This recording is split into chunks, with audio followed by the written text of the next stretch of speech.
오늘 그 조선일보 간담회에 자장을 맡은 오문선 교수입니다.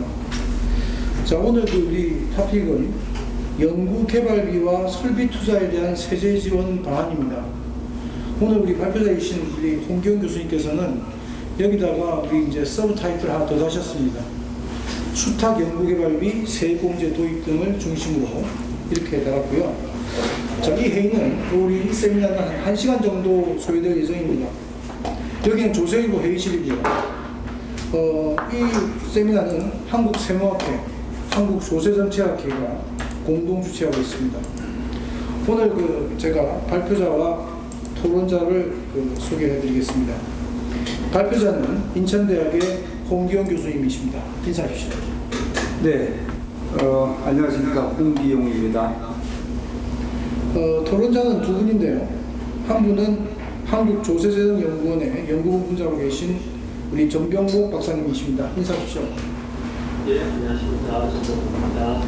예, 또 한 분의 토론자는 우리 윤성만 서울과학기술대학교 교수님이십니다. 인사하십시오. 네, 안녕하세요. 윤성만입니다. 지금부터 시작해서요. 우리가 지금 발표를 한 30분 정도 들어보고, 그리고 이제 우리 토론자분들은 한 10분 정도 시간을 드리는 걸로 이렇게 하겠습니다. 자, 먼저 발표 시작하겠습니다. 제 제목이 오늘은 그 연구개발비와 설비 투자에 대한 세제 지원 확대. 이거는 제가 잡은 건 아니고 우리 주최 측에서 이렇게 했으면 좋겠다고 해서 제목이 이제 그렇게 됐습니다. 제가 오늘 그 중에서도 수탁 연구개발비 세액공제 도입에 관한 것을 중심으로 오늘 말씀을 드리고자 합니다. 뭐 여기 글자가 자세하게 이제 써 있습니다만 여러분들 화면이 좀 불편하겠습니다만 읽어보실 수 있으면 보시고요. 오늘 이게 핵심 내용은 뭐냐면 현재 이 여러 가지 바이오나 반도체 또 AI 등 여러 4차 산업혁명의 선도 산업이라고 하는 이런 산업을 우리나라는 아주 국가 경쟁에서 좀 우위에 있는 산업으로 이렇게 되어 있고, 앞으로도 성장 동력을 위해서 많은 그런 투자를 해 나가야 할 그러한 그 나라에 있고, 또 그런 글로벌 기업의 앞으로의 향방의 중요한 요소다 이렇게 볼 수가 있습니다. 이러한 산업들의 핵심적인 투자는 결국은 연구개발비에 달려있다 이렇게 볼 수가 있습니다. 연구개발비의 투자를 통해서 이러한 4차 선도 산업이 국제 경쟁력을 유지하는 것은 가장 중요한데, 그런데 우리 지금 연구개발비에 대한 그 세금의 문제는 당연히 자체 연구를 하거나 또 자기 연구의 여력이 없어서 외부의 위탁 연구를 하는 경우에는 여러 세제 혜택을 주고 있습니다. 그럼에도 불구하고 특히 위탁 연구의 경우에는 수탁 연구자들의 연구 역량이 잘 되어 있어야만 그 나라의 연구가 제대로 돼서 그것이 사업화되는데 큰 도움이 될 것으로 보입니다. 그런 측면에서 보면 우리나라는 수탁 연구자들에 대해서 국가가 도와주는 것이 많지 않습니다. 특히 국가가 도와줄 수 있는 것은 규제와 조세인데, 특히 간접 지원이라고 하는 그 조세 측면에서는 전혀 도움을 주지 않고 단순히 연구 용역비를 받아서 이렇게 연구만 해주는 용역업처럼 되어 있었습니다. 그런 와중에 지난달 4월 20일 날 중요한 법률이 제정이 됐습니다. 그 법률의 이름은 연구산업진흥법입니다. 이게 6개월 있다 시행되기 때문에 올해 10월 21일부터 연구산업진흥법이 되는데, 거기에는 연구의 전반적인 걸 포함하고 또한 수탁 연구도 제일 중요한 요소로 1호에다가 그 진흥해야 할 연구 산업으로 집어넣고 있습니다. 그럼에도 불구하고 조세 측면에서는 전혀 위탁 연구에 수탁 연구에 대해서 전혀 도움을 주는 그런 제도를 가지고 있지 못해서 제가 오늘은 이 수탁 연구 개발 위한 수탁 연구자들에 대한 어떠한 혜택을 준 것이 좋은가에 집중하여 오늘 발표를 해볼까 하고 있습니다. 네, 그래서 그 다음에 표지를 가면 서론에 보면 4차 산업에 의해서 각 나라들이 여러 역할을 하고 있고, 최근에 미국 대통령인 바이든 대통령도 이러한 산업이 국가적인 전략 산업으로, 또 반도체 공소 산업도 국가 전략화 안보 차원에서 접근하는 등 우리가 엄청난 경영 환경의 변화를 지금 겪고 있는 중에 있습니다. 우리나라 대통령도 여러 회의나 여러 말씀 나눌 기회 때마다 우리 이러한 이 백신을 포함한 또 반도체 등 각종 선도 산업에 대한 육성의 필요성을 거론하고 있습니다. 이런 측면에서 보면 우리나라가 선도 그룹에 있는 대기업이라고 해서 자네들은 뭐 스스로 잘해서 국제 경쟁력을 키우겠지, 그렇지만 우리가 밑받침해줘야 할 필요성은 각 나라는 도와주고 있거든요. 그 도와주는 정도의 글로벌 기준과 추세를 맞춰줄 필요가 있다, 이런 생각을 가지고 있습니다. 우리나라 연구개발 설비 투자의 세액 공제는 여러 가지 그동안의 총 연구개발비나 뭐 이런 그 추세를 보면 우리가 적지 않게 상당한 연구개발을 하고 있으면 보일 수는 있습니다만, 최근에 들어서 연구개발의 증폭이라든지 그 내용에 있어서 다른 연구계의 전체적인 어떤 연구 총량에서는 다른 나라를 따라가지 못하는 그런 면이 있습니다. GDP 대비로는 상당히 괜찮은 표현도 나오지만, 그러나 총량적인 측면에서 보면 아직도 미흡한 면이 있다, 이렇게 볼 수가 있습니다. 그래서 총액을 보니까 여기 그림표 4에서 나오다시피 연구개발 총액의 변화가 크지 않음을 볼 수가 있습니다. 특히 연구개발 중에서 제일 리스크가 크고 위험도가 큰 바이오 산업을 제가 거기다가 증가율들이 크지 않음을 볼 수가 있었습니다. 그런 것은 그 표 5에서도 보시다시피 우리나라 세액공제, 특히 국세의 세액공제의 법인 수와 또 그 총액을 이렇게 보면 2018년까지는 거의 1조 원대에 머무르고 2019년에 이제 2조 원대로 중소기업인데 넘어가고, 일반 법인은 오히려 내려가고 있음을 보입니다. 근데 일반 법인이라는 것은 이제 중소기업이 아닌 법인을 얘기하는데, 그 일반 법인 중에서도 4조 정도가 되는데 2019년에 절반은 외국 납부세액 공제입니다. 그렇게 생각을 하면 실제 연구개발이나 시설 투자를 위한 그러한 연구개발에 있어서의 세액 공제 등 각종 세제 혜택은 그렇게 크지 못한 상황이라고 하는 것을 볼 수가 있습니다. 그래서 뭐 그 요약은 다 설명해 드리기는 어렵고, 그러면 연구개발비의 현재의 제도가 어떻게 되어 있는가? 우리나라는 이 중소기업, 중견기업, 대기업을 이렇게 갈아서 차등을 하고 있습니다.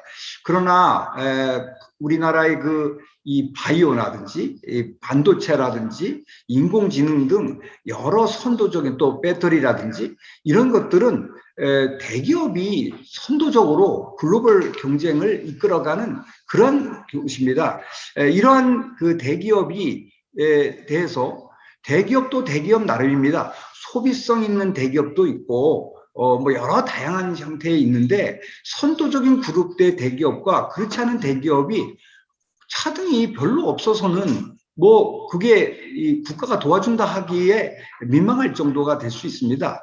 따라서 지금 대기업들을 중심으로 보면 퍼센테이지가 예전에 세액공제가 한 10%, 2013년 전까지는 그런 모습을 보이고 있습니다만, 지금은 발생액의 2%, 뭐 2.5% 등 아주 그 낮은 율을 가지고 있다 하는 것은 우리가 시사한 바가 큽니다. 그래서 이런 것들이 앞으로도 우리가 검토 대상이 되지 않을까. 중견기업과 연구개발의 중견기업과 대기업의 차등은 별로 큰 매력이 없다.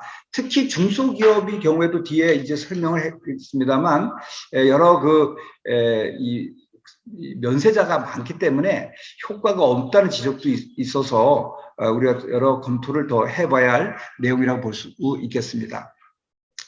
특히 이 연구 인력 개발비 세액 공제도 일반과 신성장 원천 기술에 따른 약간은 더 많은 그 혜택을 주기는 합니다. 그래서 거기에는 중견기업과 대기업을 한데 묶어서 이 혜택을 주고 있어서 조금 더 연구개발에 대해서 정부가 지원이 좀 늘어났긴 했습니다만 중소기업과 중견기업이 나누어서 이렇게 한 것은 매 마찬가지로 되어 있습니다.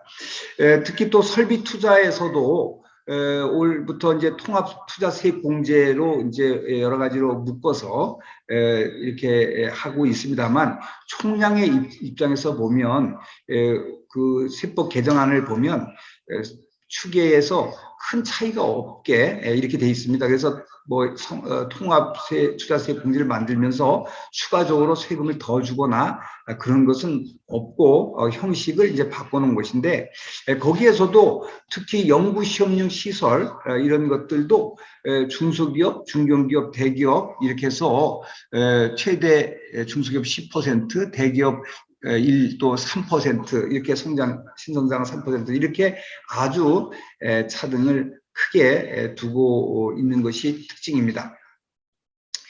그러면 오늘 제가 중점으로 말씀드릴 내용을 여러분에게 이제 하면 수탁 연구개발비의 세액 공제라고 얘기를 할 수 있겠습니다. 우리는 그 연구개발에 대해서 근거 법령이 우리나라는 아주 단순하게 되어 있습니다.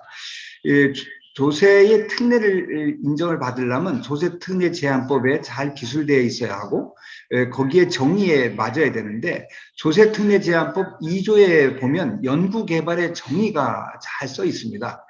연구개발 정의를 써 있으면서 그 중에서도 대통령이 정하는 활동은 제외하도록 되어 있습니다. 연구활동이 아니라고 보는 겁니다. 그러면 그 조세특례제한법 시행령 1조의 이 정의에 가면은 거기에 딱 써 있는 게 위탁받아 수행하는 연구활동은 연구 개발 활동이 아니라고 그러는 겁니다. 자기가 자체 연구하는 건 연구개발 오케이 지금 한다는 겁니다. 위탁 연구? 근데 사실 위탁은요. 내가 연구하는 게 아니고 수탁자가 연구하는 거거든요. 그냥 위탁자로서만 위탁한 거거든요. 그런데 위탁했다는 것으로 공제를 전부 다 자체 연구와 동일하게 받습니다. 근데 수탁 연구자는 연구가 아니라고 하면서 여기 위탁 받아 수행하는 연구 활동이 수탁 연구개발비거든요. 여기는 아예 조세특례제한법에 얼굴도 내밀지 말라고 이렇게 딱 그냥 정의에 집어 넣어 가지고 이게 곤란하지 않냐. 연구라는 거는 위탁자와 수탁자가 다 같이 다 연구 기반이 시설 인력들이 전부 다 갖춰줄 때 온전한 연구가 이루어지는 것입니다. 그런 측면에서 보면 이게 대한 문제를 저는 제기하고 있는 것입니다. 그리고 이러한 것도 그 이외에 각종 그 형태에서도 여러 곳곳에서 볼 수가 있었습니다. 그래서 이제 연구산업진흥법이 4월 20일 날 만들어졌습니다. 지금까지는 이러한 그 연구개발 정의가 국가과학기술 경쟁력 강화를 위한 이공계지원특별법이라고 긴 법률에 의해서 연구개발 서비스업의 정의가 되어 있었습니다. 국가과학기술 경쟁력 강화를 위한 이공계지원특별법. 이게 우리나라의 연구개발 서비스업에 대한 기본법 같이 돼 있었습니다. 그런데 이것이 개선이 돼서 표 21과 같이 연구산업진흥법을 이제 제정을 해서 여러 관련돼 있는 법률들을 모아가지고 만들었습니다. 거기에 보면 2조에 연구산업이라는 게 있고 또 연구 사업자라고 하는 그 정의가 내려져 있습니다. 거기에 연구 산업이라고 하는 거기에 보면 그 보면 가에 뭐라고 써 있냐면은 연구 개발을 독립적으로 수행하거나 그러니까 자체 연구를 하는 것이죠. 아니면 그 전부 또는 일부를 외부로부터 위탁받아 수행한다고 했어요. 위탁자는 없어요, 사실은 여기요. 가에 위탁자라는 말은 없고 자기가 독자적으로 수행하거나 수탁하는 사람만 여기가 가오에 있는데 여기서 문제가 제가 드러나는 거는 우리나라 세법은 독립적으로 수행하고 위탁하는 사람도 세금 혜택을 주는데 수탁은 열심히 연구하는데도 거기는 막 그 연구 능력을 향상시키기 위해서 많은 노력을 하고 있음에도 불구하고 세제 혜택을 주지 않고 있다는 그런 것이거든요. 그리고 그러다 보니까 제가 나를 왜 썼냐면 우리나라 조세특례제한법과 지방세특례법은 세금 혜택을 요 나호에 해당하는 것만 해주겠다 그랬어요. 가호는 쏙 빼버리고요. 그러면 나호가 뭐냐면 연구개발 기획, 연구개발의 관리비 사업화 지원, 연구개발 관련 기술 정보의 조사, 제공 등 연구개발 활동을 지원하는 산업, 이것이 연구산업이라고 해서 요거를 지원해주고 있을 뿐 해주면서 조세특례제한법 시행령 1조의 2에서는 연구개발이 아니라고 수탁은 아니라고 쏙 빼버렸으니 결국은 이게 우리 연구개발이 제대로 되겠느냐 하는 것에 제가 이문점을 갖게 된 것이고, 그렇다 그러면 우리의 여기 밑에 3호에 전문 연구 사업자는 그냥 되는 게 아니라 이거를 신고하고 정부로부터 신고한 일정한 조건이자만 될 수가 있어서 전문 연구 사업자로 인정이 받으면 수탁자든 또 자치연구든 뭔가가 국가가 지원할 필요가 있지 않겠냐 이런 생각을 가지고 있습니다.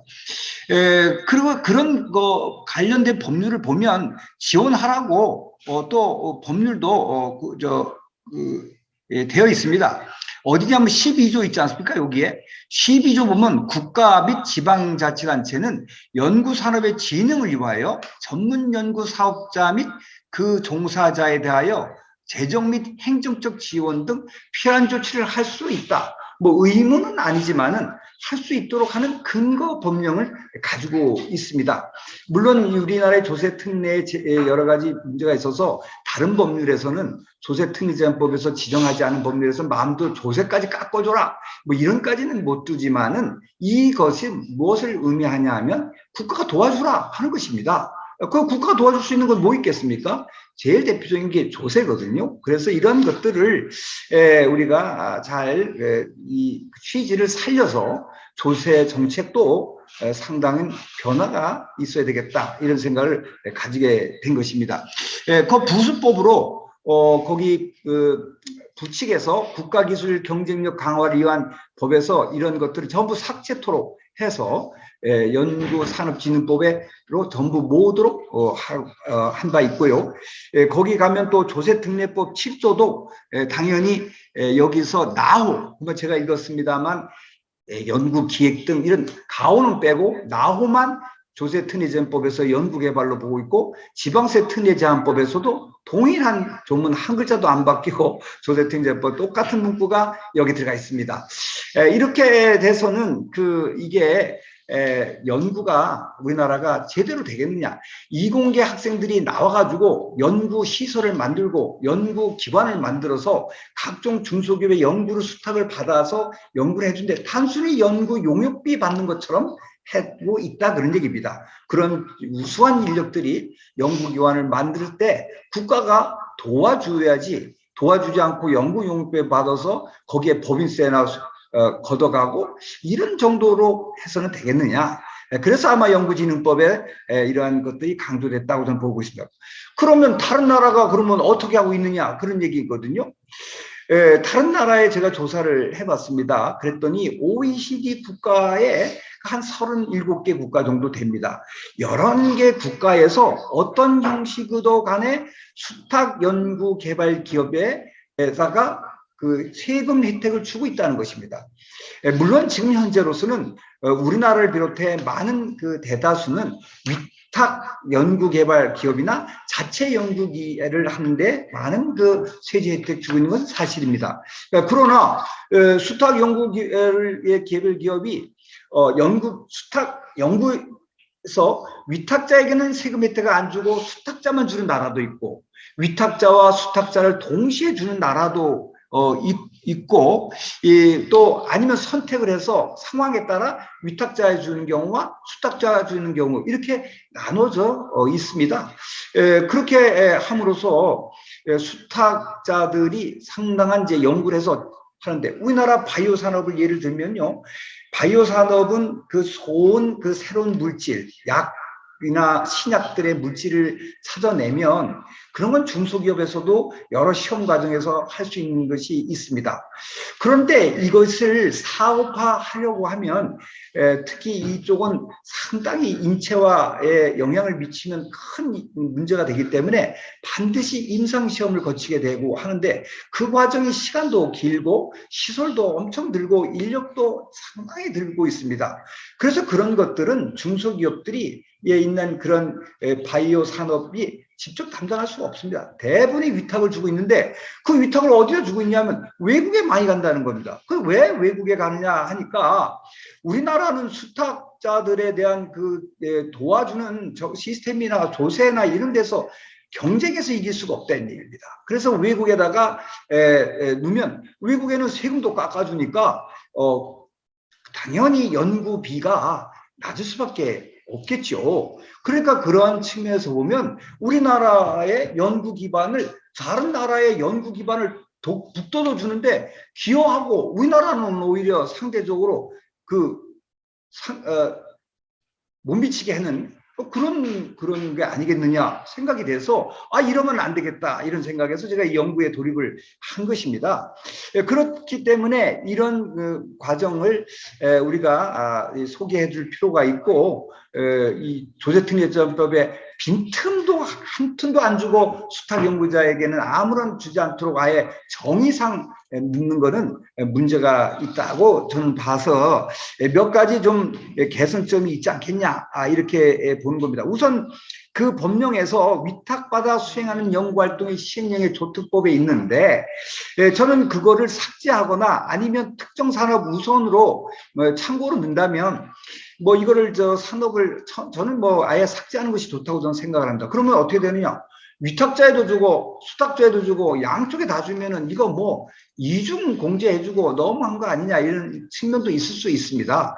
그래서 그런 건 처음부터 그렇게 하기가 쉽지 않다면은 특정 산업을 중심으로, 아니면 위탁자에게 주는 그 세제 혜택에 일정하게 예를 들면 절반에 해당하는 율을 좀 낮게 한다든지 여러 방법이 있을 수 있는데, 오늘은 제가 구체성은 여기 제시하지는 않았습니다. 왜 그러냐면 제가 아직 연구 중에 있기 때문에 구체성이 없지만, 제가 여기서 하고자 하는 것은 두 가지 점은 강조했습니다.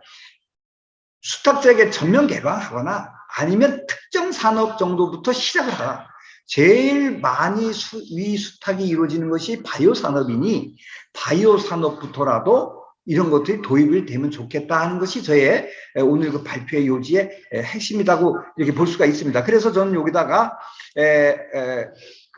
그런 말씀을 들고, 여기다가 특정 산업의 우선이라면 요 빨간 글자가 여기가 주로 그 바이오 산업에 관련된, 그러니까 이걸 집어넣든지 이렇게 하는 것이 처음 시작할 때 너무 이렇게 걱정을 덜 하면서 접근할 수 있는 방법이 아니겠냐, 이렇게 보고, 그와 관련하여 조세특례제한법 7조에서도 이러한 것들이 남목만 특정했는데, 남목만 할 게 아니라 거기 연구산업진흥법에 가나다가 라까지 있지 않습니까? 위탁까지. 그래서 좀 광범위하게 인정을 하는 것이 훨씬 더 낫지 않을까, 이런 생각을 가지고 있습니다. 만약에 여기서도 산업이 꼭 제한을 하겠다고 그러면 여같이 그 첨서부터 정의의 산업을 정의하거나, 거기는 내두고 이 각 조문에서 특정 산업을 지정할 수도 있을 것으로 보입니다.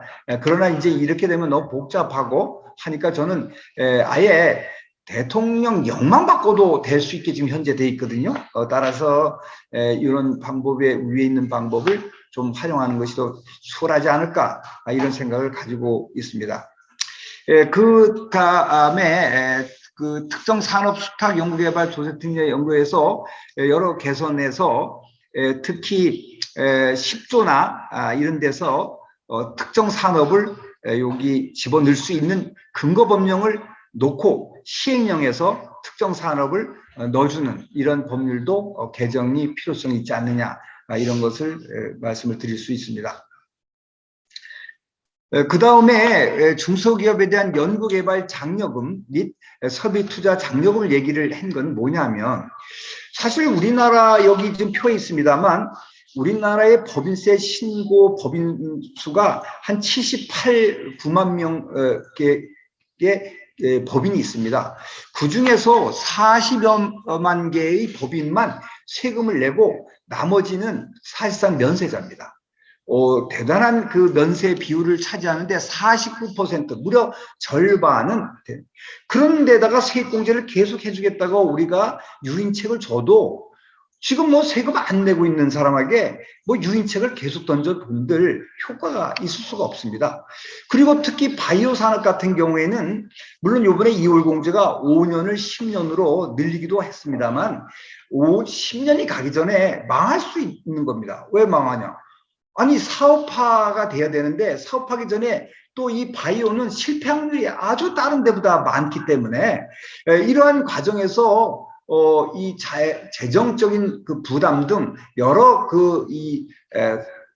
성장 동력을 유지할 수 있는 여러 기반이 체력이 딸려서 그 전에 10년 2월 공제 받기 전에 사업해서 돈 벌기 전에 이게 망해버릴 수 있어서 일정한 조건에 특정한 신성장 동력에 우리가 선별적인 경우에는 오히려 마이너스 세금, 우리가 뭐 장려금이라고 하는 것이 개인 근로자에게는 근로장려금이라든지 자녀장려금 이런 게 있지 않습니까? 맞으면 마이너스 세금이 있죠.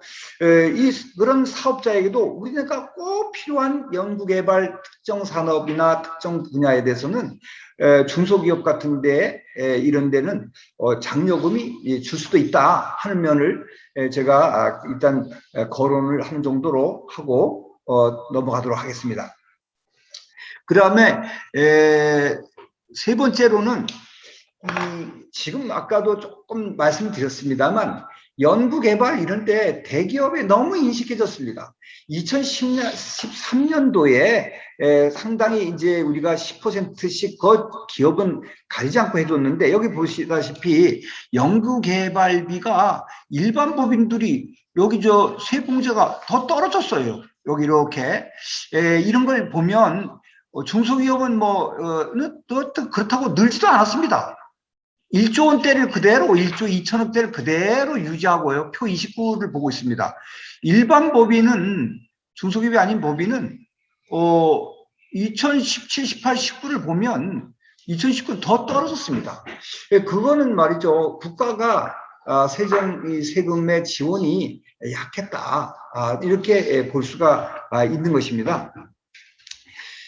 또 설비 투자에 대한 그 투자세 공제도 아주 보면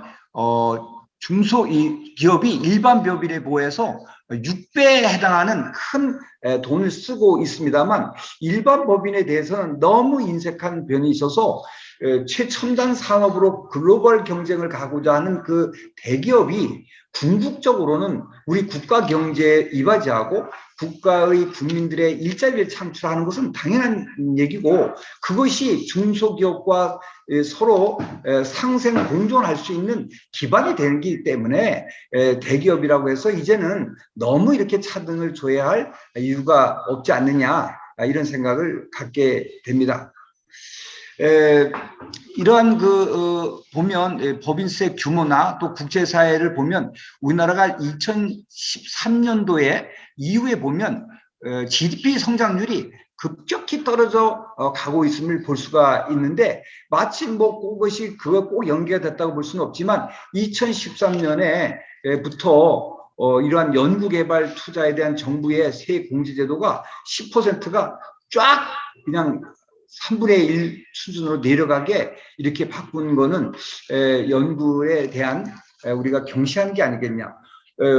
뭐 단순히 소비성 있는 대기업이나 이런 데보다는 이런 최첨단 있는 곳이 투자를 해서 돈을 많이 쓰고 있음에도 불구하고 저쪽에 소비성이면 뭐 어디 가서 점포를 더 확장하고 이런 곳하고 최첨단한 거 똑같겠습니까? 이런 것들에 대한 투자를 기껏해야 뭐 1% 투자에게 해준다든지 이렇게 해서는 큰 이 성장 동력을 추진하고자 하는 그러한 이 기업들에게 큰 격려성이 되지 못하고 있지 않겠냐 이런 생각을 가지게 됩니다. 결론적으로 제가 오늘 핵심적인 것은 오늘 여러 가지 좋은 의견들도 이제 듣고 해서 정립하기 위한 그런 자세가 또 제가 출발점이 있었고요. 수탁 연구개발에 대한 세제를 줘야 되겠다 하는 것은 우리나라에서 크게 거론되지 않았지 않았나 저는 그렇게 파악을 하고 있습니다. 그래서 오늘같이 이렇게 조세일보 또 세무학회 조세정책학회장님 오늘 나오셨습니다만 이런 장소를 통해서 우리가 연구개발에 있어서 꼭 이 자체연구와 위탁연구자만의 이 조세 특례만이 아니라 수탁 연구자도 기반 시설을 통해서 우리나라가 좀 잘 나가는 그 연구 기반 시설이 튼튼한 나라가 되고자 하는데 국가가 좀 지원해 줄 필요가 있지 않냐는 공감대가 된다고 하면 상당히 오늘 자리가 좋은 의미 있는 자리라고 저는 봅니다. 얼마 전에 어느 그 기업의 대표가 이 수탁 산업을 전 세계에 위리로 만들겠습니다라고 그런 그 발표도 말씀하는 것도 제가 들은 적이 있습니다. 그렇게 하는 것들을 우리가 밑받침해 드려야 되지 않겠나 이런 생각도 가지면서 오늘 그 수탁 연구 개발에 대한 조세 특례의 도입 가능성에 대한 오늘 그 제언을 드리고 아울러 이런 연구 개발비 설비 투자에 대해서 중소기업에게는 맨날 이걸 해준다고 해봐야 10%를 시킨다 봐야 지금 통계 어떻습니까? 늘지도 않았습니다. 그런 것은 아까처럼 면세자가 너무 많아서 그런 사람들에겐 각종 세제 혜택을 줘도요 거의 유인책이 되지 않기 때문에 오히려 유인책이 되려면 다른 분야는 뭐래도 연구개발에 힘쓴 그런 특정한 분야와 조건을 달아서 해당이 되는 경우에는 장려금을 줘서라도 해나가는 것이 오히려 그 사람들이 사업화가 되기 전에 망하는 것을 방지하고 국가 경제에 이바지할 수 있는 기회를 줄 거다 이렇게 생각을 합니다. 네, 오늘 여러분 제가 시간을 정확하게 4분 정도 썼습니다. 너무 짧은 시간입니다만 좋은 의견을 듣도록 하겠습니다. 경청해 주셔서 감사합니다. 예, 우리 홍 교수님 그 발표 잘 들었습니다. 이 R&D 지출에 대한 세제 혜택은 실은 우리가 그 현행법상에 조세 지출에 관련된 것 중에서 이 R&D 그 지출에 대한 세제 혜택은 이 세제 혜택을 주는 것 중에서 가장 어찌 보면 이 파급 효과가 큰 조세 지출의 성격을 띠고 있습니다. 그러면서 그 위험은 크고 여기에 대해서 파급 효과는 크고요. 성공했을 경우에는 그 파급 효과가 크고 실제 실패했을 경우도 부담이 많이 되는 이런 쪽이기 때문에 이 부분에 대한 어떤 조세 지출, 세제 혜택이 상당히 중요한 부분입니다. 그런데 오늘 이 수탁 연구개발에 대한 세공제를 중심으로 이 발표를 해주셨는데요. 제가 이제 발표문 중간에 보니까 이 수탁 연구개발에 대해서 어떤 혜택을 주고 있느냐 하는 건데 수탁기업에 주느냐, 위탁기업에 주느냐, 수탁기업과 위탁기업에 다 주느냐, 아니면 수탁기관과 이 위탁기관을 선택적으로 할 수 있느냐 하는 건데요. 제가 가만히 어떤 상식적인 선에서 생각을 해본다면 양쪽을 다 주는 건 조금 문제가 있을 것 같고요. 그죠? 우리가 세금 어떤 징수하는 측면, 세수 측면에서도. 그리고 만약에 위탁 그 연구기관과 수탁 연구기관을 만약에 선택을 할 수 있게 해준다면 위탁 연구기관의 어떤 나름대로의 어떤 통제력이 더 크기 때문에 그렇게 될 가능성이 많을 것 같고. 그리고 만약에 위탁과 수탁 둘 중에 하나라고 한다면 우리 현행법은 현재 위탁 연구기관을 주고 있습니다. 그런데 실제로는 우리 홍 교수님 발표하신 것처럼 이 수탁기관의 어떤 연구라고 하는 것이 실질적인 연구가 되는데요. 이 부분에 대해서 어떻게 할 것인가에 대해서 상당히 재미있는 연구라고 생각하고요. 해외에서도 실은 여기에 대해서 각각의 어떤 케이스가 다른 것 같습니다. 그래서 일단 이런 부분에 대해서 우리 토론자들의 생각도 어떠신지 한번 들어보겠습니다. 우리 그 조세정 연구원의 이 정병목 본부장님 먼저 그 토론해 주시죠. 감사합니다. 먼저 오늘 또 좋은 기회에 토론을 맡겨주셔서 감사하다는 말씀 드리겠습니다. 혹시 제 토론문 띄워주실 수 있나요? 안 띄워주셔도 상관없습니다. 예.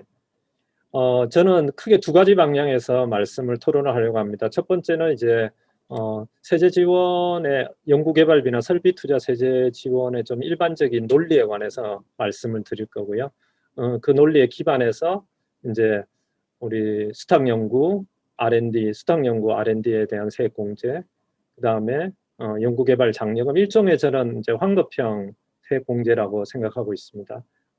그 다음에 제일 마지막으로는 계속적으로 우리 홍 교수님 말씀해 주셨는데 발표 도중에 그 조세 정책의 한계가 있습니다. 그래서 조세 정책과 재정 정책에 관한 이야기를 말씀드리겠습니다. 그래서 저희가 R&D와 설비 투자는 우리가 세액 공제를 해주고 있지만 좀 차이는 있습니다. R&D는 사실은 혁신을 통해서 기술이 발전되면 그 기술을 그 기술 개발에 참여하지 않은 다른 산업이나 그런 기업체들이 활용을 할 수 있고 여러 전 분야의 파급 효과를 가질 수 있기 때문에 그런 효과를 반영해서 정부가 지원을 함으로써 혁신하는 기업이 조금 더 많이 할 수 있도록 사회적으로 바람직한 수준으로 할 수 있도록 하는 그런 제도입니다. 그래서 우리가 익히 생각하는 외부성의 문제를 가지고 있기 때문에 조세 지원의 타당성이 상당히 높다 그렇게 말씀을 드릴 수 있겠습니다.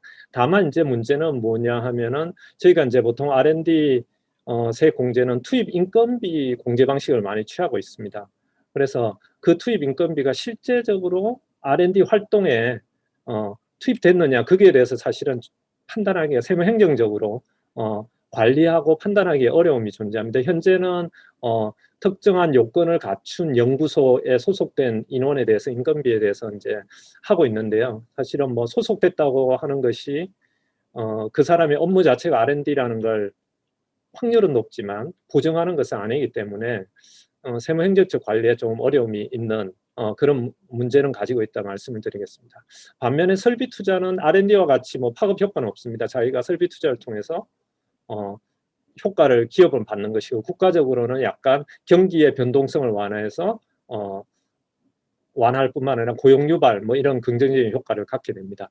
그래서 보통 R&D와 달리 상시적인 조세 지원보다는 좀 경기 침체기의 경기 회복을 위해서 좀 더 적극적으로 설비 투자에 대해서는 해주고 있다 그렇게 말씀을 드리겠습니다. 다만 이제 최근에 코로나19 상태라든지 미중 분쟁으로 인한 국제적인 공급망의 어떤 재편, 한일 분쟁으로 인해서 공급망 위기 이런 것들을 감안하면 국가적인 어떤 안정성 측면에서 외부적 비용은 존재할 수 있다. 그래서 지금까지는 뭐 이런 것들이 일시적 요인으로 볼 수도 있는데 향후에 이런 공급 안정성 측면이 해서 일시적인지 지속될 것인지는 사실 현재 상태에서는 좀 파악하기 어렵다 그렇게 말씀을 드리겠습니다. 그래서 그거 여부에 따라서 설비 투자에 대해서 조금 더 지원해 줄 수 있는 것인지 아니면 그야말로 경기 변동성을 완화하는 수준에서 할 수 있는 것인지 그렇게 판단할 수 있겠다 말씀을 드리겠습니다.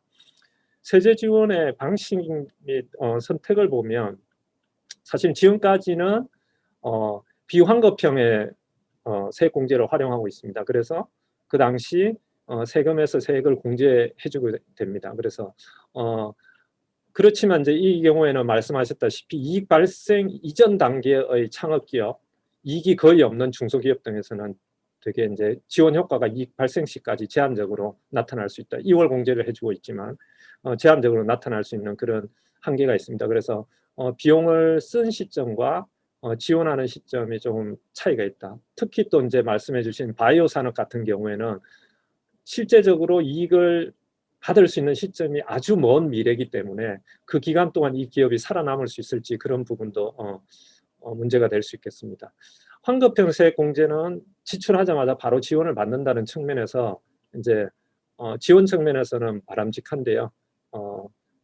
대신에 이제 그 기업의 R&D 활동이나 투자에 따라서 그 바로바로 환급을 해줘야 되기 때문에 세입 변동이 크게 나타난다 그렇게 볼 수 있고요. 그에 따라서 특정 연도에는 현재보다는 세수 손실이 크게 발생할 가능성이 높다. 그래서 약간 변동성과 세수 손실 미래 발생할 걸 앞당겨서 많이 해주기 때문에 조금 채택하지 않고 있다.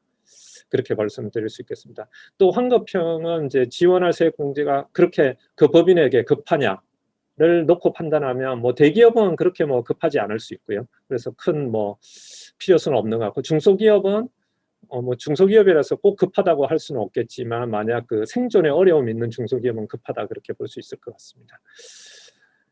설비 투자는 뭐 사실은 설비 투자는 세액 공제 이외에 우리는 감가상각 조정을 통해서 지원도 강화합니다. 지금 사실은 뭐 세액 공제 해주는 것은 어떤 2월 공제의 문제도 있고 이런 부분이 있기 때문에 별도의 또 이런 기록 레코딩 부담이 존재하는 것은 사실입니다. 그래서 다른 나라 같은 경우에 보면 뭐 세액 공제도 해주지만 감가상각을 가속상각을 한다든지 직접 아니면 100% 이상 상각을 해주게 한다든지 뭐 그런 식으로 해서 세액 공제와 똑같은 효과를 이제 할 수 있고요. 그렇게 되면 이제 별도의 어떤 레코딩이 필요가 없기 때문에 사실상 뭐 조금 간편하게 운영 가능하다 그렇게 말씀을 드릴 수 있겠습니다.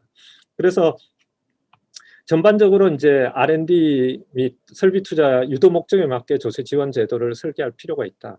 그래서 사실은 R&D 활동에 대해서 제가 볼 때는 기존에 너무 투입 중심이라서 사실은 성과에 대한 지원 균형도 좀 필요한 것 같은데 여기서는 오늘 논의 사항에 포함되어 있지 않기 때문에 사실은 별로 더 이상 말씀을 안 드리겠고요. 다만 이제 현재처럼 투입 인건비에 대한 그것은 특히 이제 환급형 제도를 중소기업에 도입할 경우에는 사실상 중소기업에 그것이 R&D 활동이라는 엄밀한 레코딩 그러니까 기록 요건을 기장 요건을 아마 부여하게 될 수밖에 없을 텐데요. 현재 뭐 중소기업 같은 경우에 여러 가지로 뭐 어떤 그런 관리의 의무에서 상당 부분 대기업에 비해서는 약하게 규정하고 있는 상태에서 우리가 이제 환급형이 되면 다 이용을 할 수 있기 때문에 조금 엄격하게 할 수 있는데 그게 서로 이제 좀 트레이드오프 관점이 있겠다 그런 생각이 들고요. 그것을 과연 이제 중소기업에서 어느 정도 수용할 수 있을지 사실은 작은 중소기업은 조금 하기는 조금 어려울 가능성도 있다 그런 말씀을 드리고 싶고요. 설비 투자에 대한 지원은 사실은 이제 최근에 이제 공급 루트에 대한 문제가 있었기 때문에 조금 더 필요성이 현재보다는 조금 더 있을 수 있겠다. 상시적인 특정한 그러니까 우리가 필요한 특정한 공급 설비에 대해서는 일정 수준까지는 해줄 필요가 있겠다 그런 생각이 듭니다. 오늘 말씀해주신 이제 수탁 연구 R&D 수탁 연구 R&D 세액 공제에 대해서는 저는 이제 사실은 우리 사회자님도 말씀하셨다시피 위탁자냐 수탁자냐 사실은 하나의 지출 행위에 대해서 두 개의 당사자가 조세 지원을 받는다는 것은 조금 문제가 있지 않겠나 그런 생각이 듭니다. 물론 뭐 현재의 수준에 대한 문제는 다르게 또 말씀드릴 수 있겠습니다. 그걸 둘이 나눠 가질 수도 있기는 있을 것 같습니다. 그렇지만 이제 현재와 같은 수준에서 더블로 인정하기에는 조금 문제가 있을 수 있겠다. 그것은 왜냐하면 직접 활동을 줄일 수 있다는 거죠. 그러니까 왜냐하면 이제 대기업이 지금은 한 번만 위탁할 수 있지만 두 번 위탁할 수도 있는 것이고 뭐 글쎄요. 하여튼 약간의 어떤 남용 가능성이 좀 있지 않을까. 직접 활동을 좀 더 줄일 수 하여튼 뭐 이것들을 좀 활용할 수 있는 그런 이상한 케이스가 좀 있을 수 있지 않을까 그런 생각이 듭니다. 그래서 만약 그렇다면 저는 이제 공제 혜택을 받지 않은 위탁 업체라면 우리가 수탁 업체에 대해서 지원을 해줄 수 있지 않겠나 그런 생각이 듭니다. 예를 들면 해외 업체에서 위탁을 받았다든지 수탁받았다든지 아니면 국내의 다른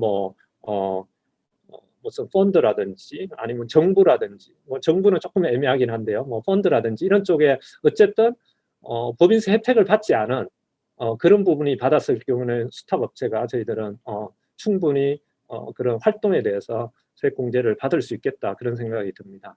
그것도 보니까 해외 사례도 보니까 영국 같은 경우에 수탁 연구 개발 기업이 받게 되는데 위탁자가 영국 세금을 내지 않는 경우에 대기업에 대해서 받는다 그렇게 돼 있더라고요. 그러니까 결국 해외에서 우리나라 소재가 아닌 해외 소재 기업이 이렇게 위탁을 하게 될 때는 그 수탁 기업이 R&D에 대해서 조금 혜택을 받는다. 저는 뭐 그 정도는 충분히 해줄 수 있지 않겠나 그런 생각이 들고요.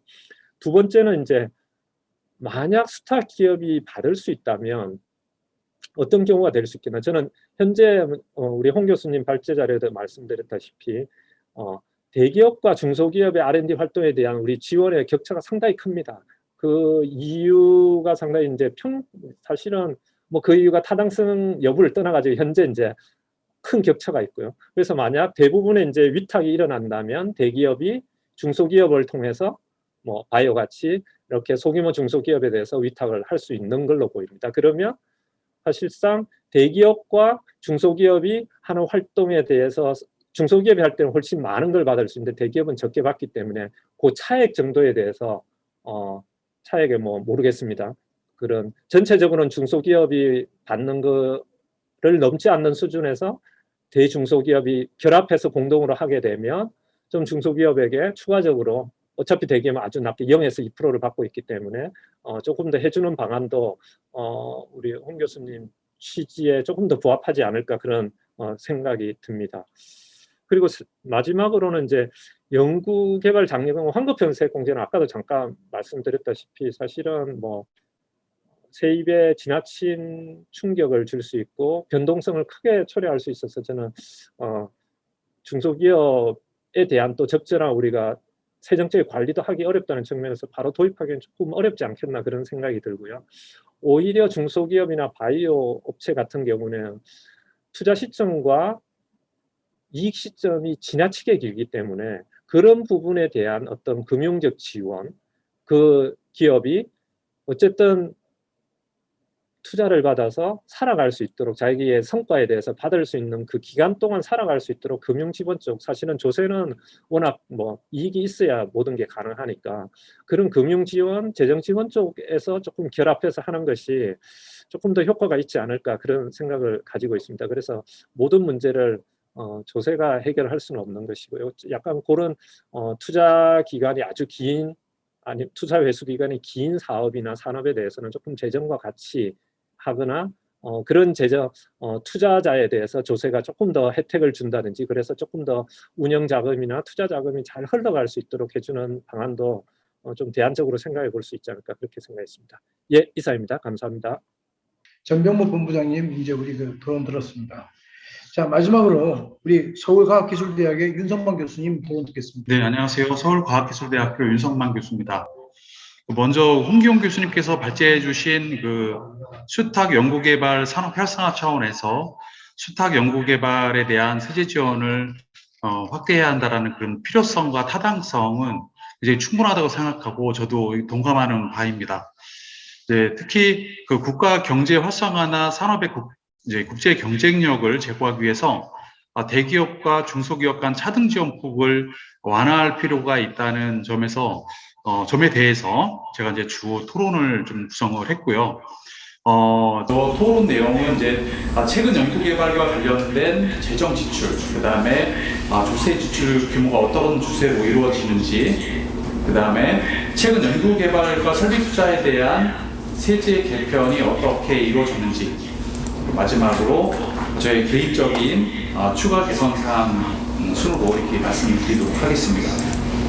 먼저 이제 우리 조세 지출이나 세제 측면을 말씀드리기 앞서서 연구개발에 대한 현행 재정 지출 측면을 보면 우리 국제적인 연구개발 관련 재정 지출 규모는 절대적인 금액 차원에서는 이제 우리나라가 제가 자료 좀 해야 되겠죠. 우리가 이제 우리나라 절대적인 수준에서 우리나라가 이제 미국이나 중국, 일본, 독일에 이어서 이제 5번째로 높은 나라이고, GDP 대비 총 연구개발비 측면에서는 이스라엘 다음으로 높은 국가입니다. 그래서 어떻게 보면은 우리가 절대적인 금액도 뭐 5번째로 그렇게 낮은 수준은 아니고, 또 GDP 대비 연구개발 지출 그 규모조차도 우리 미국이나 일본에 비해서도 높은 수준으로 해서 상당히 우리 재정 지출 측면에서는 연구개발에 대한 집중도가 높다라고 이렇게 할 수 있겠습니다. 특히 이제 우리 기업 유형별로 연구개발비 현황을 보면 2019년도 기준으로 해서 대기업이 한 44조 7천억 원 정도 수준이고요.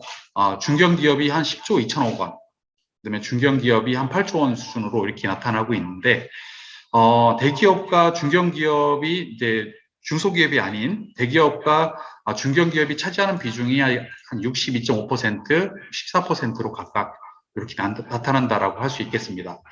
그러면 우리가 정부에서 지출하는 그 정부 연구개발 예산을 보면요, 2000년도에 4조 2천억 원 수준이었다가 21년도 올해는 27조 4천억 원 수준으로 연평균 지속적으로 약 9.3%씩 증가해 왔습니다. 이러다 보니까 우리 정부에서도 연구개발에 대한 집중이 상당히 최근에 들어서 높아졌다, 꾸준히 증가하고 있다라고 이렇게 할 수 있겠고요.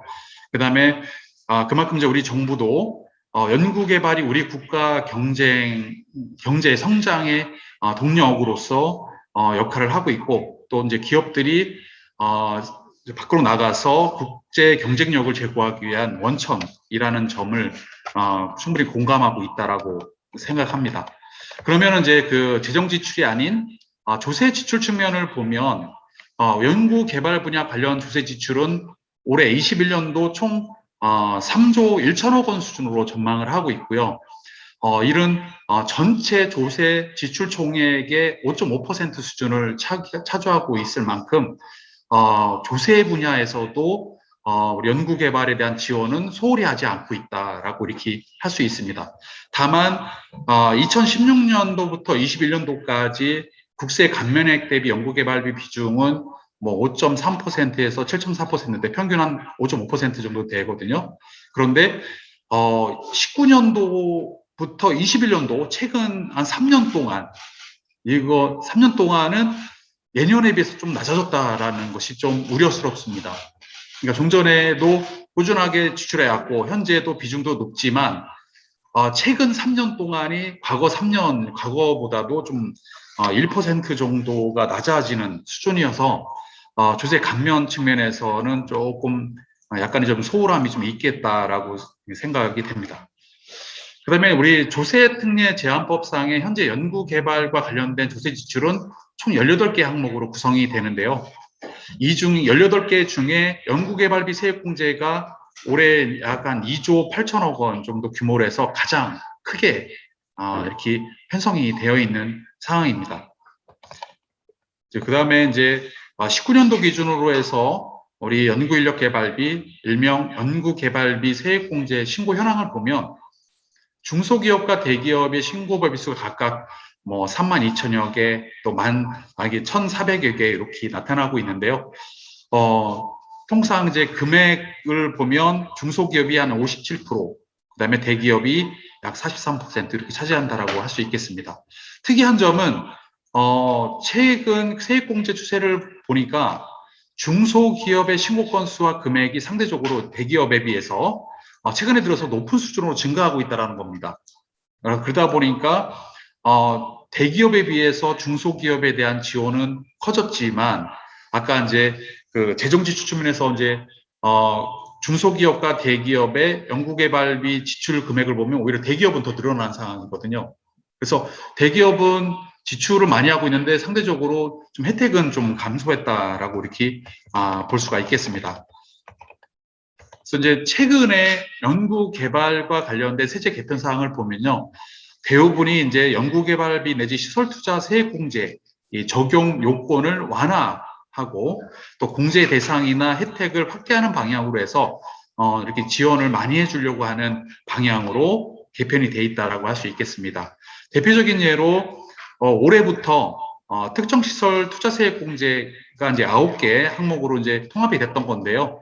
이것에 중소기업 투자 세액 공제 등 총 10개 제도를 통합하거나 재설계를 해서 전체 투자 세액 공제로 이렇게 신설을 하는 방향으로 개편이 됐고요.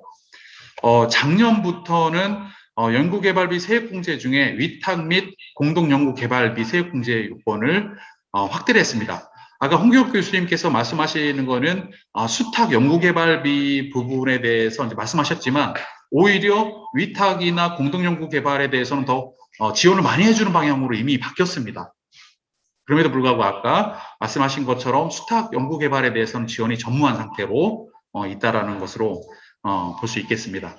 그 다음에 올해부터 올해부터는 신성장기술 사업화를 위한 시설 투자 세액 공제 같은 경우에 요건을 완전 폐지를 해서 공제 범위를 확대했다라고 이렇게 할 수 있겠습니다.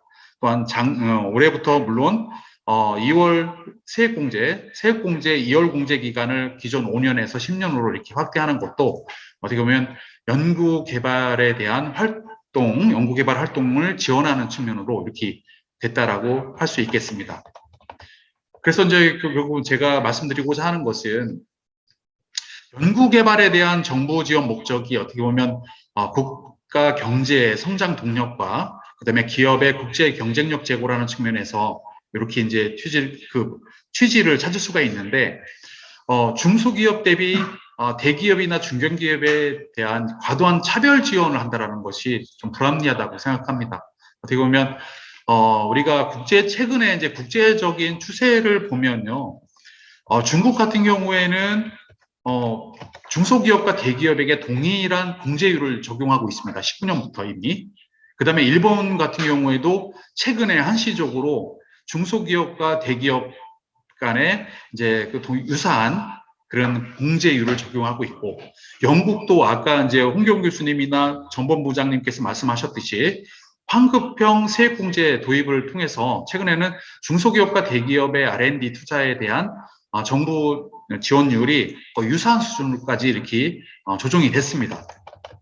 하물며 이제 프랑스 기업 같은 경우는 공제율은 대기업과 중소기업 차등이 있지만 대기업에게는 공제 한도를 없애는 쪽으로도 지원을 하는 방향으로 이렇게 바뀌어 있는 상태입니다. 이러다 보니까 우리가 이제 대기업에게 연구개발 인센티브를 추가적으로 제공하는 이제 분위기로 이렇게 국제적으로 나타나고 있는데, 우리나라 같은 경우는 여전히 이제 대기업과 중소기업이라는 프레임으로 짜서 차별적인 지원 근거를 이렇게 이제 이 대기업과 중소기업에 대한 프레임이라는 데에다가 지원 근거를 두고 있으니까 이 차등적인 측면을 좀 생각을 안 하는 경우가 좀 많거든요. 그래서 현행 중소기업과 대기업, 중견기업 간 공제율의 차등폭을 좀 축소하거나 아니면 대기업에 대한 공제율 한도를 확대하는 방향으로 좀 개선했으면 좋겠고요. 그 다음에 기업 규모에 따라서 연구개발 활동에 대한 인센티브 차등화라는 불합리를 이렇게 개선할 필요가 있다라고 이렇게 생각합니다. 이렇게 간단하게 토론을 마치도록 하겠습니다. 감사합니다. 자, 우리 기업들이 매출액의 몇 %를 연구개발비, R&D로 지출하는지에 대해서 관심이 많습니다. 이러한 어떤 측면은 이 R&D의 지출이 높은 기업의 어떤 성장 가능성이 높다라고 생각하기 때문입니다. 그래서 현재 우리 R&D 쪽의 어떤 조세 지출, R&D 쪽에 대한 세제 혜택을 주는 이 조세 지출에 대한 문제는 정말은 우리가 황금알을 낳는 거위의 배를 자르지 말라고 하는 그런 어떤 성격이라고 저는 보이지거든요. 그래서 상당 부분 많이 도와주고 이런 부분들이 어떤 파급의 어떤 효과를 누리게 되면 실제 우리 세수에도 상당히 도움이 되고요. 기업들도 잘 선순환이 되는 이런 부분이기 때문에 항상 R&D 관련된 것들은 이 조세 지출의 가장 중간에 위치하고 있습니다. 자, 오늘 우리 연구개발비와 설비 투자에 대한 세제 지원 방안에 대해서 이 조세일보와 한국조세정치학회와 한국세무학회가 공동으로 주최한 이 세미나가 이제 지금 막을 내리고 있습니다. 오늘 발표해 주신 홍기영 교수님, 그리고 전병목 토론자인 전병목 본부장님, 그리고 윤성만 교수님 모두 감사드립니다. 자, 오늘 세미나 부분은 여기서 마치겠습니다. 자, 오늘 도와주신 여러 참여자들께서도 제가 감사의 말씀을 드립니다. 감사합니다.